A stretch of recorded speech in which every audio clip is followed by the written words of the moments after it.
ये कहानी है एक अमीर बिजनेसमैन की जिसका नाम किम मिन क्यू है।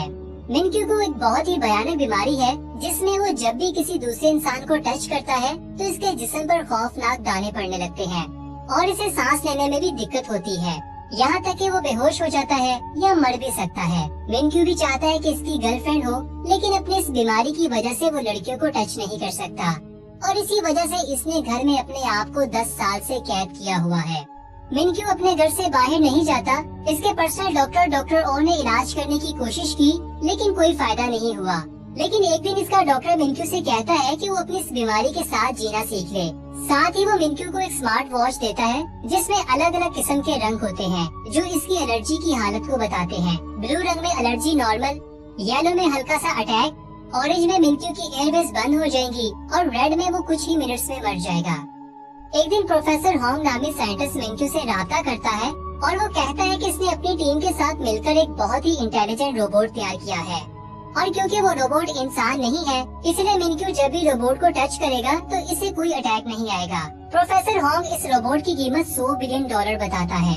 अगले दिन मिन क्यू होंग से मिलने इसकी लैब में जाता है और जैसे ही मिन क्यू वहाँ पहुँचता है तो वो एक रोबोट को देखता है जो बहुत ही खूबसूरत लड़की की तरह नजर आ रहा था। रोबोट अपना नाम AJ3 बताती है जो प्रोफेसर होंग की बनाई हुई एक एडवांस रोबोट होती है। मिन क्यू इसको देखकर हैरान रह जाता है और पहले तो वो इसे टच करने से घबराता है, लेकिन जब वो इसे छूता है तो मिन क्यू को इसके शरीर पर कोई भी दाने नहीं आते।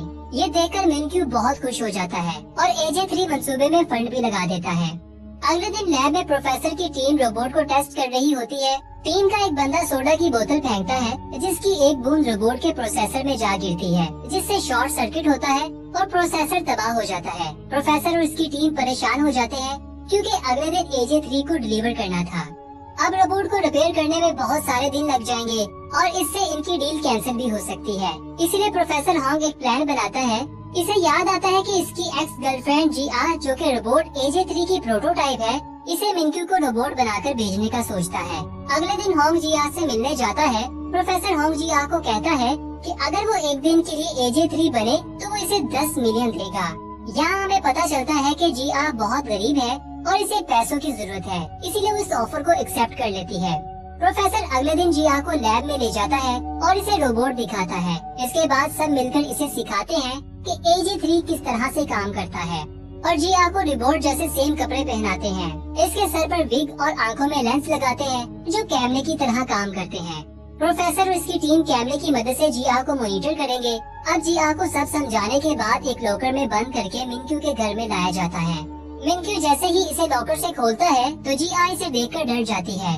यहाँ हमें पता चलता है कि कुछ दिन पहले GR फूड की डिलीवरी देने मिन क्यू के पास जाती है और मिन क्यू को फूड की क्वालिटी पसंद नहीं आती, जिस पर मिन क्यू GR को पेमेंट करने से इनकार कर देता है। इसीलिए GR इससे लड़ने लगती है, लेकिन मिन क्यू इससे फिजिकल कांटेक्ट से बचने की कोशिश करता है और इसे दूर फेंककर वहाँ से निकल जाता है। अब क्योंकि GR इसे देखकर डर गई थी, इसीलिए मिन क्यू प्रोफेसर को कॉल करता है और इसे पूछता है कि ये सब क्या हो रहा है। ये सुनकर प्रोफेसर होंग एक कहानी बनाता है और कहता है कि AJ3 के 2 मूड है, ऑपरेशनल और फ्रेंड मूड। ऑपरेशनल मूड में वो प्रोफेशनली काम करती है, जबकि फ्रेंड मूड में वो एक इंसान की तरह काम करती है। रोबोट अब फ्रेंड मूड में है, लेकिन इसे एक बटन दबाकर ऑपरेशनल मोड में बदला जा सकता है। मिन क्यू प्रोफेसर की बात मान लेता है और रोबोट की गर्दन के पीछे बटन दबा देता है। GR के रीसेट होने के बाद मिन क्यू इस रोबोट का इंटेलिजेंस टेस्ट लेता है। इसी वक्त लैब की बिजली चली जाती है, जिसकी वजह से GR का प्रोफेसर से राब्ता खत्म हो जाता है। अब इसे अपने आप से ही मिन क्यू को मैनेज करना होगा। सबसे पहले मिन क्यू GR को एक बॉक्स 3 मिनट के अंदर खोलने के लिए कहता है, जिसका पासवर्ड मैथ के हिसाब से मालूम होना था। GR को मैथ बिल्कुल भी नहीं आती थी, इसलिए वो डब्बे को तोड़कर खोल देती है, जिससे मिन क्यू बहुत हैरान हो जाता है। दूसरे टेस्ट में मिन क्यू इसे 10 सेकंड के अंदर अंडे को छीलने का कहता है। GR पहले एक रेस्टोरेंट में काम करती थी, इसलिए वो आसानी से ये कर लेती है। मिन क्यू इसे बहुत खुश हो जाता है, इसीलिए वो रोबोट के होशियार होने की तारीफ करता है। इसी वक्त लैब में बिजली वापस आ जाती है और जब वो GR के लेंस से कनेक्ट होते हैं तो वो ये देखकर हैरान हो जाते हैं कि GR मिन क्यू पर गुस्सा हो रही है, क्योंकि मिन क्यू ने बैटरी चेक करने के लिए अपना हाथ आगे बढ़ाया था। ये देखकर प्रोफेसर घुटनों के बल बैठ जाता है। इसी वक्त प्रोफेसर को मिन क्यू का फोन आता है और मिन क्यू कहता है कि तुम मुझे धोखा देने की कोशिश कर रहे हो, क्योंकि इसमें इस्तेमाल होने वाली बैटरी खराब है, जिसकी वजह से AJ3 का सीना फूल गया है। ये सुनकर प्रोफेसर एक और झूठ बोल देता है कि इसने AJ3 की बैटरी को अपग्रेड किया है और साथ में मिनक्यू को खबरदार करता है कि वो इसके सीने को ना छुए, क्योंकि ऐसा करने से शॉर्ट सर्किट हो सकता है। इसके बाद मिनक्यू मेडिसिन लेने के लिए जाता है, लेकिन अचानक इसका दम घुटने लगता है और वो फर्श पर गिर जाता है। इसे सांस लेने में मुश्किल होती है। इसी वक्त जिया आकर आती है और इसकी पीठ थपथपाकर इसकी मदद करती है। मिनक्यू जैसे ही होश में आता है तो वो हैरानगी से पूछता है कि बगैर मेरे ऑर्डर के इसने मेरी मदद कैसे की, जिस पर जिया कहती है कि वो बहुत सी ऐसी चीजें बगैर ऑर्डर के कर सकती है। इसके बाद मिनक्यू पहली मर्तबा फिजिकल कांटेक्ट करता है, लेकिन हैरत की बात ये है कि मिनक्यू को किसी किस्म की एलर्जी नहीं होती। रात होती है और जिया को लैब में लाया जाता है। प्रोफेसर हॉन्ग इसे डांटता है क्योंकि वो एक्सपोज हो चुकी थी। ये सुनकर जिया मायूस हो जाती है क्योंकि इसे लगता है कि इसने अच्छा काम नहीं किया और वो नाराज होकर बाहर चले जाती है। उसी वक्त प्रोफेसर को एक बुरी खबर मिलती है कि AJ3 को रिपेयरिंग के लिए अफ्रीका भेज दिया है और इसे वापस आने में कम से कम 2 हफ्ते लगेंगे।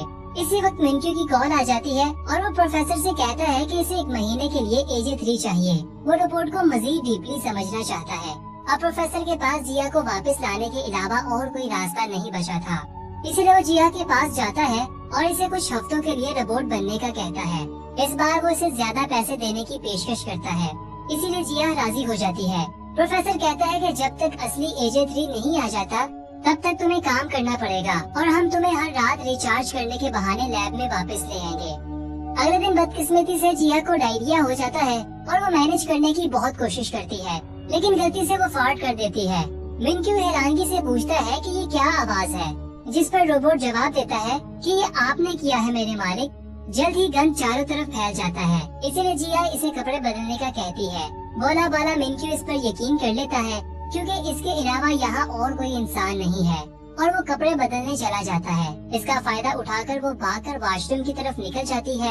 मिनक्यू जल्दी से वापस आ जाता है और वो देखता है कि रोबोट गायब है। वो इसे घर में ढूंढने लगता है और आखिरकार वो देखता है कि जिया इसके महंगे परफ्यूम से टॉयलेट को साफ कर रही है। मिनक्यू ये देखकर हैरान हो जाता है और कहता है कि रोबोट तो पानी को हाथ नहीं लगाते, तो तुम ये सब कैसे कर रही हो। इस वक्त जिया झूठ बोल देती है कि वो एक एडवांस रोबोट है जो इन सभी कामों में माहिर है। जब मिनक्यू जाने वाला होता है तो वो नोटिस करता है कि जिया के चेहरे पर पसीना आ रहा है। वो इसके करीब जाने की कोशिश करता है, लेकिन इसका पैर साबुन पर आने की वजह से वो गिर जाता है। जिया इसकी तरफ भागती है, लेकिन मिनक्यू को बचाने की बजाय वो परफ्यूम पकड़ती है और इसके ऊपर गिरा देती है। लोहे की प्लेट की वजह से इसकी पसलियों पर चोट लग जाती है। अगले दिन जिया सफाई कर रही होती है तो वो गलती से कार्ड्स गिरा देती है, जिसे मिनक्यू ने 10 साल से संभाल कर रखा हुआ था। ये देखकर मिनक्यू गुस्सा होता है और इससे पहले कि वो मजीद इसे कुछ कहता, वो कहती कि इसकी बैटरी 5% तक पहुंच गई है और वो अपने आप को स्टैंड बाई मोड पर होने का बहाना करती है। इसके बाद मिनक्यू प्रोफेसर हॉन्ग से मिलता है और इसे कहता है कि रोबोट की गलतियों की वजह से वो बहुत परेशान हो गया है, लेकिन प्रोफेसर इसे कहता है कि इसे और डीप रिसर्च के लिए वक्त दिया जाए और मिनक्यू इस पर राजी हो जाता है। अगले दिन मिनक्यू का बहुत खसूसी मेहमान आने वाला था, इसलिए वो जिया को बाहर आने से मना करता है। वो कोई और नहीं बल्कि रिया इसकी पहली मोहब्बत थी। मिनक्यू इसे देखकर बहुत खुश होता है, लेकिन जब रिया इसके कंधे पर हाथ रखती है तो मिनक्यू के जिस्म पर एलर्जी होने लगती है और वो ये सब रिया से छुपाने की कोशिश करता है। इसके बाद वो एक इम्पोर्टेंट मीटिंग का बहाना बनाकर घर की तरफ भागता है ताकि वो किसी तरह इस कमरे में पहुंच जाए जहां इंजेक्शन रखा हुआ था। मिनक्यू बहुत कमजोर हो चुका था और वो सिरिंज पकड़ने में नाकाम रहता है। तभी जिया देखती है कि मिनक्यू जमीन पर लेटा हुआ है और इसे सांस लेने में मुश्किल हो रही है। इसी वक्त सीन शिफ्ट होता है और हमें वो वक्त दिखाया जाता है जब मिनक्यू को एलर्जी नहीं थी और मिनक्यू के लिए सब कुछ नॉर्मल था। छोटा मिनक्यू जब कार्ड्स का पहला घर बनाता है तो इसके पेरेंट्स बहुत खुश होते हैं। अगले सीन में हर कोई मिनक्यू के जन्मदिन पर इसकी पार्टी पर आया होता है। पार्टी के बाद सब कार में वापस जा रहे होते हैं, तभी एक बलून इसके बाप के सामने आ जाता है, जिसकी वजह से सामने आने वाला ट्रक इन्हें टक्कर मार देता है। अगले सीन में मिनक्यू हॉस्पिटल में उठता है। छोटा मिनक्यू अपने पेरेंट्स के लिए रो रहा होता है जो दोनों हादसे में मर गए थे। दिन के वक्त बहुत सारे रिश्तेदार इससे मिलने आते हैं और इसका बड़ा बनने की कोशिश करते हैं, लेकिन असल में वो इसके बाप के पैसे का वारिस बनना चाहते थे। लेकिन जब मिनक्यू बाथरूम में जाता है तो इसे जेब से एक नोट मिलता है जिसमें लिखा होता है कि किसी भी पेपर पर सिग्नेचर नहीं करना। अगले दिन यूजुअल नामी इसका एक दोस्त आता है और मिनक्यू के हाथ में एक अडॉप्शन पेपर देता है कि इसे इसके बाप ने बेचा है और अच्छा होगा कि अगर वो इसका भाई बन जाए। मिनक्यू थोड़ी देर सोचता है और आखिरकार वो कागजात पर सिग्नेचर कर देता है, यूजुअल अपने दोस्त का हाथ पकड़ता है, लेकिन जब मिनक्यू नीचे देखता है तो यूजुअल का हाथ शैतानी पंजे में बदल रहा था। मिनक्यू डरकर वहाँ से भाग जाता है और देखता है कि यूजुअल ने जहाँ से इसे पकड़ा था वहाँ अजीब से छाले पड़ने लगे हैं। थोड़ी देर बाद यूजुअल अपने बाप के पास वापस जाता है और इसे कागजात देते हुए कहता है कि काम हो गया है। लेकिन जब इसका बाप आखिरी सफा देखता है तो इसे पता चलता है कि मिनक्यू ने सिग्नेचर की जगह कुछ और लिख दिया है। इसके बाद छोटा मिनक्यू एक खाली हवेली में जाता है और इस दिन के बाद वो दूसरे इंसानों से दूर रहता है, क्योंकि हर कोई इसकी प्रॉपर्टी हड़प करना चाहता था और वो दूसरे इंसानों को नाले का कीड़ा समझने लगा था, जिसकी वजह से इसे एलर्जी होने लगी थी। इसके पर्सनल डॉक्टर के अलावा एलर्जी के बारे में कोई नहीं जानता था। सीन दोबारा प्रेजेंट में आता है। मिनक्यू जागता है और अपने साथ जिया को पाता है। मिनक्यू इसे बताता है कि इसने ख्वाब देखा है जिसमें लोग इसके पीठ पीछे छुरा घूम रहे हैं। इसके बाद वो जानकर हैरान हो जाता है कि वो बिल्कुल नॉर्मल हालत में है। इसलिए वो जिया का शुक्रिया अदा करता है क्योंकि इसने इसे इंजेक्शन दिया था। जिया और मिनक्यू एक दूसरे के साथ ज्यादा वक्त गुजारने लगे थे और इनका रिश्ता मजीद गहरा होता जाता है और वो एक दूसरे के करीब होते जाते हैं। एक दिन मिनक्यू इसे कहता है कि वो इसके साथ रिया की डेट पर जाए। वो दोनों एक दूसरे के साथ बहुत देर तक बैठते हैं। जैसे ही रिया वहाँ से जाने लगती है तो वो मिनक्यू को हाथ मिलाने का कहती है और फिर मिनक्यू डरते हुए इसका हाथ पकड़ लेता है, जिसकी वजह से इसे एलर्जी शुरू हो जाती है और सांस लेने में तकलीफ होने लगती है। और जब वो अपना इंजेक्शन पकड़ता है तो वो इस सोच में पड़ जाता है कि इसे ये सिरिंज लगाना चाहिए या नहीं, क्योंकि वो इस बेकार जिंदगी से थक चुका था। इसकी स्मार्ट वॉच तेजी से बीट करने लगती है। जिया इसके पास आती है और वो होश में आ जाता है। जब जिया मिनक्यू को देखती है तो मॉनिटर नॉर्मल हो जाता है। मिनक्यू इंजेक्शन के बगैर ठीक हो जाता है। थोड़ी देर बाद वो दूसरे अपार्टमेंट में वापस जाने का फैसला करते हैं, लेकिन जब वो जा रहे होते हैं तो एक बंदा गलती से मिनक्यू से टकरा जाता है और वो चेक करने के लिए कि मिनक्यू ठीक है इसे पकड़ लेता है। लेकिन हैरानगी की बात ये है कि इसे एलर्जी नहीं होती। ये देखकर मिनक्यू ज्यादा हजूम में जाने का फैसला करता है ताकि वो खुद को चेक कर सके, क्योंकि ऐसा इसने 10 सालों में नहीं किया था। जैसे ही वो बाहर निकलते हैं एक बच्चा मिनक्यू के हाथ से टकराता है, लेकिन दोबारा कुछ नहीं होता। फिर दोनों एक बहुत बड़े हजूम में जाते हैं जहाँ मिनक्यू के साथ वाला शख्स इसका हाथ पकड़ता है और मिनक्यू मॉनिटर पर देखता है कि सब ठीक है। ये देखकर मिनक्यू की आंखों में पानी आ जाता है। इसके बाद वो डॉक्टर ओ को फोन करता है और रोते हुए कहता है कि इसकी एलर्जी खत्म हो गई है। तभी एक शख्स इससे टकरा जाता है, जिसकी वजह से मॉनिटर बीप करने लगता है। दूसरी तरफ जिया मिनक्यू को ढूंढना शुरू करती है। जब वो मिनक्यू को देखती है तो इसकी एलर्जी खत्म होने लगती है और जब एक जोड़ा इन दोनों के दरमियान में आता है तो एलर्जी फिर से वापस आ जाती है। मिनक्यू अपने डॉक्टर को बताता है कि कोई यहाँ पर है जिसे मैं देखता हूँ तो एलर्जी खत्म हो जाती है, और जब इसे नहीं देख पाता तो एलर्जी फिर से वापस आ जाती है। इसके बाद जिया मुस्कुराती है और मिनक्यू कॉल बंद कर देता है और जिया को गले लगा लेता है और कहता है कि मैं तुम्हारे लिए दुनिया की सबसे बड़ी बैटरी खरीदूंगा। इसके बाद वो डॉक्टर ओ से फोन पर बात करता है और इसे कहता है कि अब वो बिल्कुल ठीक है। डॉक्टर भी हैरान है कि पहली बार मिनक्यू को एक इंसान के टच करने के बाद इंजेक्शन की जरूरत नहीं पड़ी। इसके बाद मिनक्यू जहाँ भी जाता है वो जिया को अपने साथ ले जाता है और इसे अपना सबसे अच्छा दोस्त समझता है। इसी दौरान एजे रोबोट रिपेयर हो जाता है, लेकिन इसे प्रोफेशनली काम करने के लिए कुछ वक्त लगेगा। प्रोफेसर कहता है कि एजे 3 कुछ दिन के बाद बिल्कुल ठीक हो जाएगा। जिया, जिसे मिनक्यू के साथ रहने की आदत पड़ गई थी, वो ये खबर सुनकर उदास हो जाती है। एक दिन मिनक्यू जिया को एक रेस्टोरेंट में ले जाता है, लेकिन इसे एक अलग मेज पर अकेले बिठा देता है। फिर वो रिया और इसके बाप को मिलता है। वो तीनों बातें कर रहे होते हैं तो वो दूर बैठी जिया परेशान नजर आती है। कुछ देर के बाद जब मिनक्यू इसे लेने आता है तो वो इसे नजरअंदाज करती है और चले जाती है। अब मिनक्यू तभी सेफ है जब वो जिया के पास हो, लेकिन एक दिन वो अकेला एक गैस स्टेशन पर जाता है और अटेंडेंट पीछे डिक्की में क्रेडिट कार्ड उठाता है। जब वो क्रेडिट कार्ड वापस करता है तो मिनक्यू की उंगली पर टच करता है, लेकिन इस पर ध्यान नहीं देता और वहाँ से चला जाता है।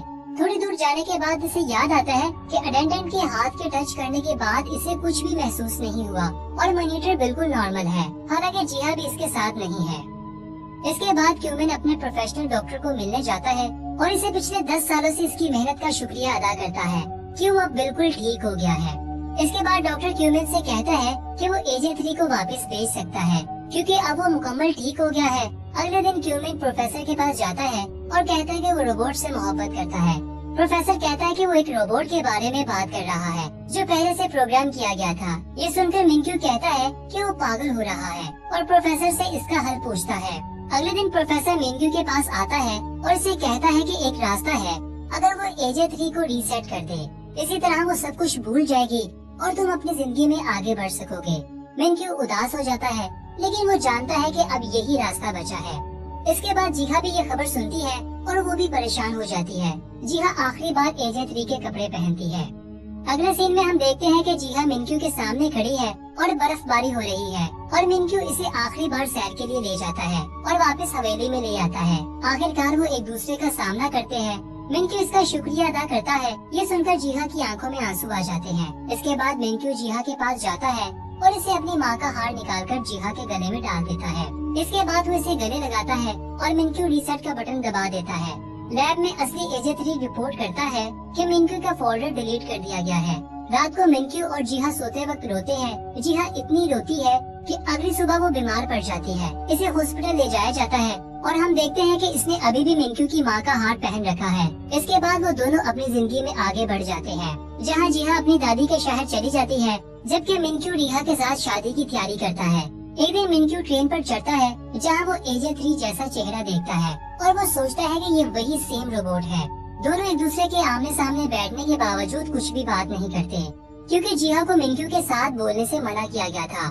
लेकिन मिनक्यू को शक होता है कि ये वही रोबोट है, इसीलिए वो प्रोफेसर को फोन करता है और कहता है कि इसने एजेंट 3 जैसा चेहरा देखा है। जिस पर प्रोफेसर कहता है कि इसने रोबोट को किसी ऐसे शख्स पर बनाया था जो इसका जानने वाला था। मिनक्यू कहता है कि क्या वो इससे बात कर सकता है, जिस पर प्रोफेसर इसे मना करता है। प्रोफेसर के मना करने के बावजूद भी ये इसका पीछा करता है और इसके साथ बात करने का कहता है, जिस पर जीहा मसरूफ होने का बहाना करती है। लेकिन मिनक्यू इसका इंतजार करने के लिए बैठ जाता है। इसी दौरान जीहा जल्दी से किचन में जाती है और अपने गले से हार उतारकर प्लेट में छिपा देती है। बहुत सारा टाइम गुजर जाता है, लेकिन मिनक्यू अभी भी वहाँ पर बैठा होता है, जिसकी वजह से जीहा इससे बात करने पर मजबूर हो जाती है और वो इसे बताती है कि इसने 4 साल पहले डॉक्टर होंग से पैसे लिए थे और तुम्हारे सामने रोबोट होने का नाटक किया था। मिनक्यू इससे मजीद पूछने की कोशिश करता है, लेकिन जीहा इसे कहती है कि वो यहाँ से चला जाए, वरना वो पुलिस को कॉल करेगी। मिनक्यू चालाकी से इसकी दादी से पूछता है कि क्या इसके पास रहने के लिए कमरा है, जिस पर वो औरत हाँ कह देती है और इसे रात को यहीं पर रहने देती है। अगले कुछ दिनों तक वो दादी के साथ अच्छे ताल्लुक बना लेता है, साथ ही जीहा की तवज्जो भी हासिल कर लेता है और इसे अपने साथ गुजारे वक्त की याद दिलाता है। एक दिन मिनक्यू रेस्टोरेंट पर जाता है और इसे पता चलता है कि जीहा यहाँ से जा चुकी है, इसीलिए वो यहाँ इसे हर जगह ढूंढने लगता है। आखिरकार वो इसे ढूंढ लेता है और इसे देखकर जीहा जल्दी से नेकलेस को छुपा लेती है, लेकिन वो नेकलेस देख लेता है। ये जानकर कि इसके साथ धोखा हुआ है, इसे बहुत बुरा फील होता है, लेकिन इससे पहले कि वो इसे कुछ कहता, इसकी एलर्जी दोबारा से जाहिर होने लग जाती है और मॉनिटर डेड पर पहुंच जाता है, जो पहले कभी ऐसा नहीं हुआ था। आखिरी सीन में वो जमीन पर गिर जाता है और इसके बचने के इम्कान बहुत कम होते हैं। यहाँ पर ये दिलचस्प मूवी खत्म हो जाती है। अगर आप इसका दूसरा पार्ट देखना चाहते हैं तो कमेंट में हमें जरूर बताइएगा और चैनल को सब्सक्राइब कर दीजिए। तब तक के लिए अलविदा।